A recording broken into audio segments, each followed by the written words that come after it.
On today's show, land of 10,000 lakes, yes. Lots of ice fishing, yes. But if you're looking for good fishing and a few big ones, you may not have to look very far, right here in our Twin Cities. Today we are getting wild in the kitchen. And Laura Shera is wild in the kitchen. Don't miss her cold weather recipe. It's sure to warm you up.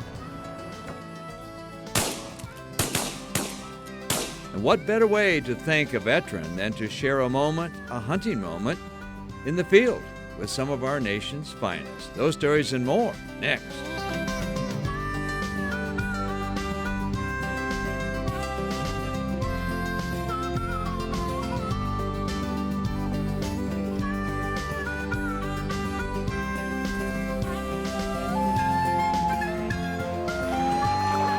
Minnesota Bound. Brought to you by Minnesota's select GMC dealers. Hi everybody, Raven and I welcome you to the show as we sit here in a winter wonderland, of course. Now if you like to catch a fish and if you live in the Twin Cities, don't feel bad. There's lots of good fishing opportunities here in the cities, and our man about the woods, Bill Shirk, volunteered to share some of his fishing hotspots.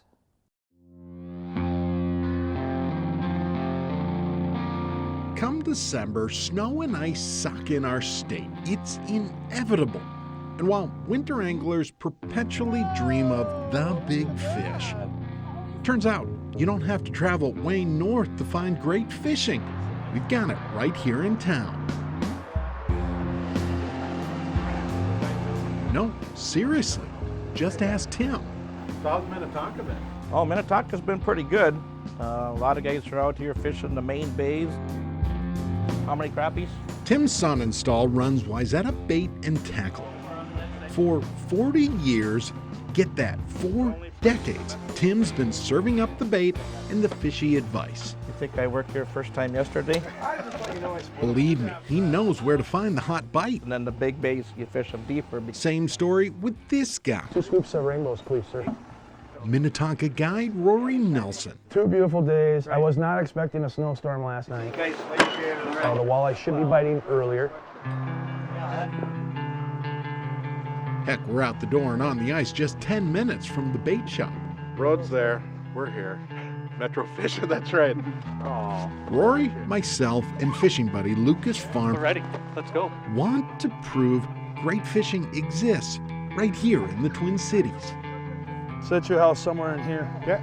We set up shop just a couple hundred yards from Lake Minnetonka's Carson Bay access, right on the edge of the weeds. Put one in front of my chair for me, please, Lucas. Now, granted, we make a bit of a production of this, but literally, you could be out here fishing with an auger, a fishing rod, and a license.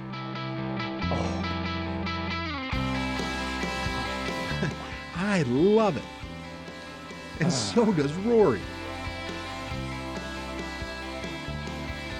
The bottom's right here. Those are fish. And I'll be dropping down into here. You'll see me come down. So here he comes, here he comes, here he comes. Eat, Papa, eat. Look at them chase. Oh, wow. Take that. Oh, yeah. Pretty yellow gill.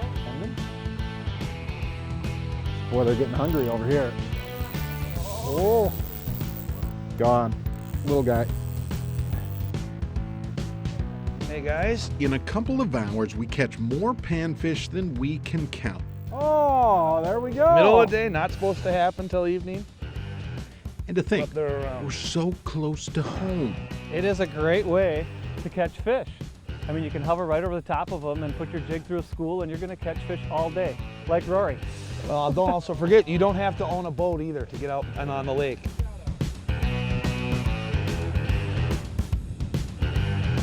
Fish on. Oh, there it is. Even while you're catching bluegills and panfish, you can also catch some northern pike while you're out sitting. You just can't ignore Tonka. It's the multi-species fishery. And I told you we needed. So it goes. The panfish are cute, but we've got other plans. And this is fun and all, but the real kick is coming, believe me. Trust me on that. 1 hour before dark, we make a move. A new spot means new fish. Or so we hope. We're moving from panfish to maybe something a little bit bigger. Hang tight, Minnetonka's night bite is coming.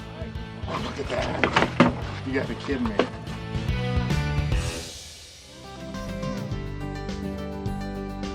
Coming up, you don't have to travel far to find the big bite.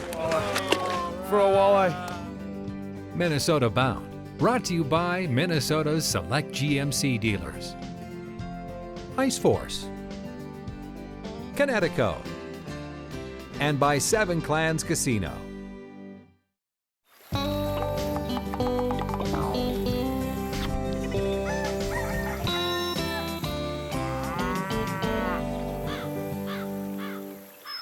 All right, we're going to drill a few more holes, move around a little bit, and see where the fish are biting in other city hotspots. So you think you have to go north to find epic ice. Well, Twin Cities fishing guide Rory Nelson might not agree with you, but he's happy to let you go. What can I say? You don't have to leave. You don't have to go anywhere. It's right here in your own backyard. Rory prefers to kick back and fish right in his backyard, Lake Minnetonka. This afternoon, we set up near Minnetonka's Arcola Bridge in about 30 feet of water. Rory dunks a simple hook and minnow. No jigging allowed. He prefers a quiet and gentle approach, at least below the ice. We're grilling now. If you're gonna be out doing fun things, you might as well sit out and enjoy it, right? Inside, we're glued to the Markham, just waiting.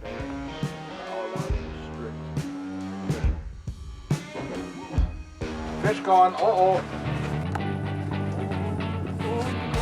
Come on, Bill. Oh, we got weight. Walleye, walleye, walleye. Walleye, come on, walleye. That's head shake there. Bump, bump, bump. Maybe. Oh, look at that. You gotta be kidding me.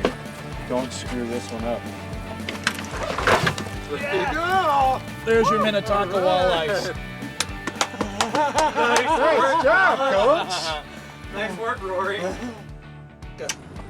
That's a fish that people would travel a long ways north to catch.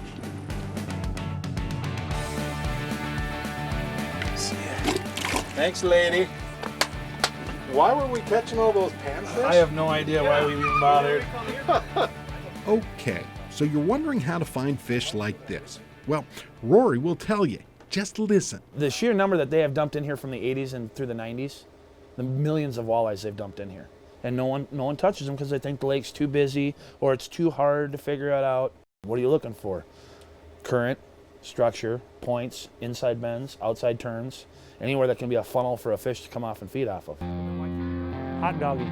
Exactly why my other fishing buddy Lucas Farm loves Lake Minnetonka. Just came back from Mille Lacs and, decent bite, but heck, I'm 15 minutes from my house. My wife's gonna be happy. I'm not out all day. We're sitting in a metro lake, 4 o'clock in the afternoon pulling walleyes. What more can you ask for? How about another fish? Oh, they're yelling. They're yelling. Oh, tip up, huh? Ask, you shall receive. Yeah, he's here. Oh, look at that. Always for a walleye. For a walleye. Even for a little guy, I'll go all the way. Nice work. Come on. Fish on. Need some weight to that one? Not bad. They will shoot straight up at you sometimes. There's a nice There it one. is. There you go. Yeah. Maybe now you understand why Rory prefers to just stay home. That is a good fish. He's happy to let everyone else go north. I just don't want to. I have no rhyme or reason to leave. I'm doing well enough out here that I don't have to worry about it. I love Lake Minnetonka, Rory. So it's been about an hour now. Coming up, We're going wild in the kitchen with Laura Shera, who's trying out a new recipe, sure to get you through the long winter days. Closed captioning is brought to you by The Yard, premier manufacturers of maintenance-free outdoor patio furniture and accessories from recycled plastic.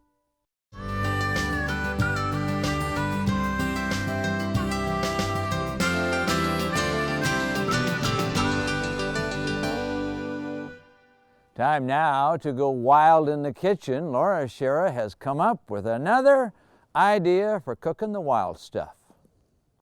Today we are getting wild in the kitchen, cooking up healthy snacks. And I'm here with Jim Kinberg, who's the executive chef at Firelake Grill House and Cocktail Bar. And Jim, we are making venison jerky. One of my favorite snacks of all time, venison jerky. I hear this is your secret recipe.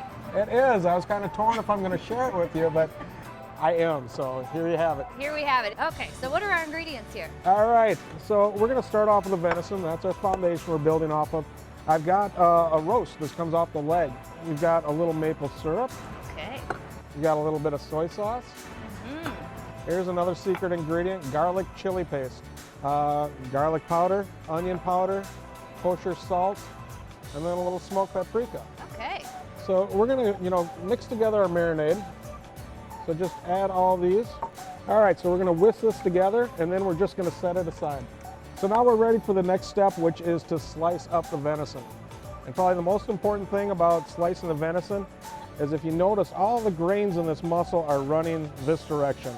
So we wanna slice in this direction. That'll, because jerky is dried out. It can be very tough, especially if you cut it with the grain. So you wanna make sure you're cutting across the grain. Against the grain. You got it.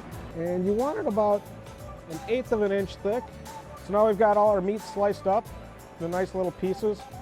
We're gonna put that right in the marinade. So you just wanna kind of mix that in there.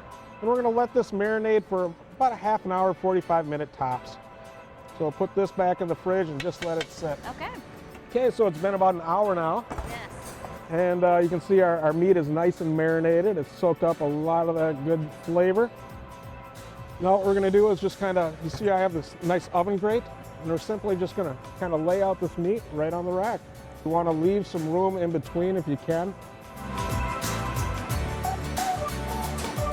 So your lowest setting usually on your home oven is about 160 degrees. Ideal temperature for jerky is about 90 to 100 degrees. I like to vent it just a little bit, and if your oven door won't stay open, you can always prop it open with a pair of tongs. Just kind of put it right in there and just let it be. It's going to take about 5 to 6 hours. 5 to 6 hours. All right. Has it been 5 hours yet? It has been 5 hours. I think it's ready. All right. All right, let's check these guys and see if they're done. Oh, these look great. Wow. So you can see how dark they got.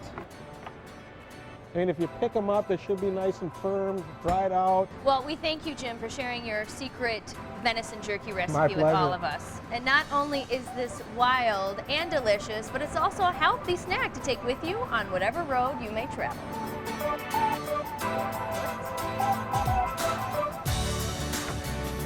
Good.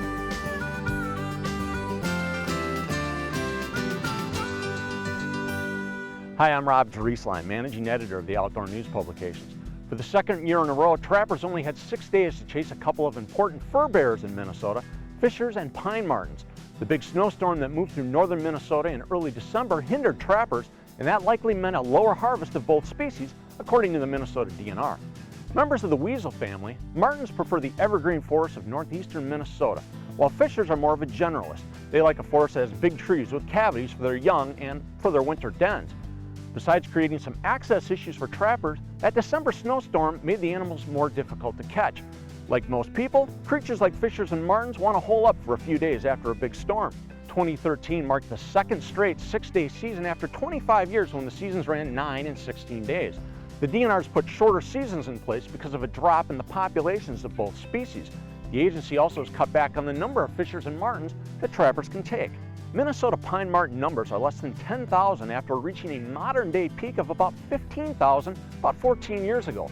Fisher numbers peaked in the mid-1990s at about 10,000. They're currently around 6,000 animals. Keep in mind, fishers were nearly extinct in the early 20th century, but their numbers have bounced back. A modern issue facing fishers has been predation from another wild critter, the bobcat. The population of these wildcats has soared from around 2,000 15 years ago to 5,000 in 2013. And the two species don't play nicely together. Bobcats will kill fishers, especially the young and females. The DNR is surveying both species this winter, and if numbers continue to drop, it's possible the fur-bearer season for martins and fishers could close. We'll keep you posted on those developments in the print edition of Outdoor News, or you can check us out online at outdoornews.com. I'm Rob Drieslein. Coming up, a story about saying thank you. Thank you to our nation's veterans in a very special hunting excursion into the fields right around Anoka. Minnesota Bound, brought to you by Radco Truck Accessories, Minnesota Agricultural Water Resource Center, and by Visit Grand Rapids.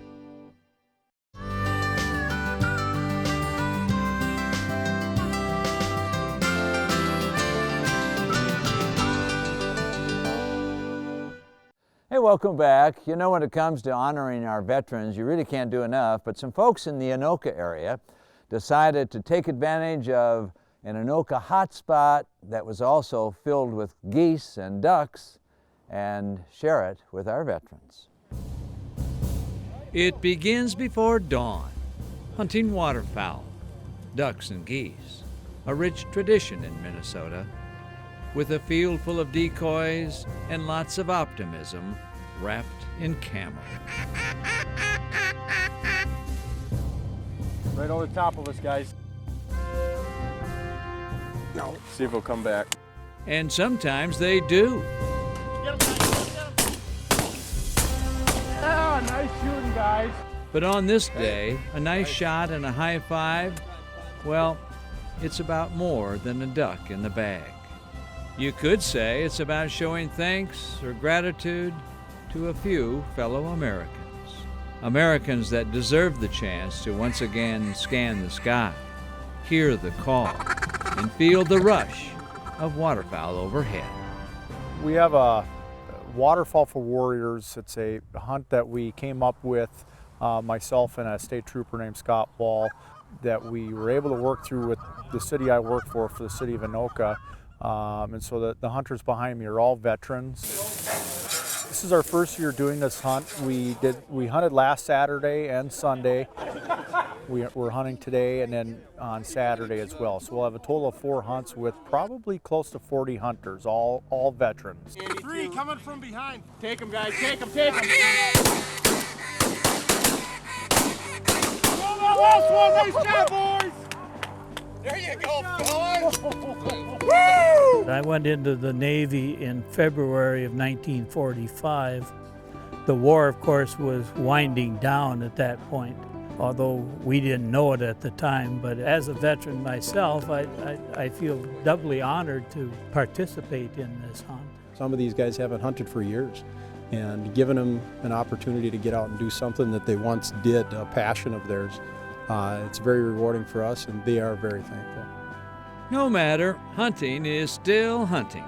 Take them, take them, take them. And not every shooting eye is always right on. And not every flock of wily birds is fooled by a spread of stone-faced decoys. Oh well, that's why it's called hunting. We've got a lot of folks that work for us that are veterans. We produce a lot of products that go to military uses, and so supporting the military is a core value for us. They actually donated all our ammunition for this hunt, so the veterans don't have to provide anything. Today we've shot quite a few really nice mallards and some wood ducks as well, and a few geese. And so when we heard that there was going to be a veterans hunt right here in our hometown, we support a lot of veterans events all over the country, but this one was very, very special to us. Duty, honor, country, and ducks. Oh, hunts that still create memories, wouldn't you say? Well, that about does it for us. Remember, introduce a kid to the great outdoors. I'm Ron Scher, and of course, the star of the show here, she's acting a little chilly in her fur coat, is Raven? Yes, I know. Transportation provided by Premier Transportation, Call 1-800-899-7433.